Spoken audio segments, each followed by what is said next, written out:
तो हेलो मित्रांनो, तुमचं स्वागत आहे माझ्या या छोट्याशा ब्लॉगमध्ये। आता मी आलेलो आहोत चौगाव ते स्कूलमध्ये। पहिले मी पण या स्कूलमध्ये शिकलेलो आणि हे बेल आहे। चपरासी नसताना आम्हीच बेल मारायचो। हे प्रिन्सिपलचं ऑफिस आहे। प्रिन्सिपल बहुत कडक होते, रोज मार खायचो आम्ही। आणि इथं कॅमेरा पण आणलो होतो शूट करायसाठी।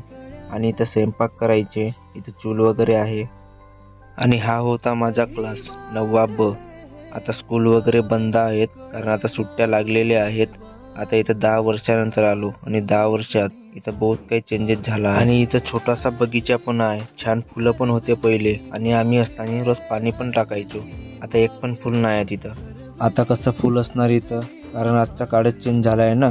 आजकालचे मुलं मुली इथं फुल ठेवू शकतील का? आणि इथं समोर सायकल पार्किंग लावायचो आणि हा पटांगण आहे। इथं आम्ही रोज क्रिकेट कबड्डी खेळायचो। यार खरंच इथं आल्यावर असं वाटलं की पुन्हा एकदा ॲडमिशन करावं। कधी आम्ही पण लहान मुलांसारखं इथं खेळायचो। आता गेले ते दिवस, आता राहिल्या फक्त आठवणी।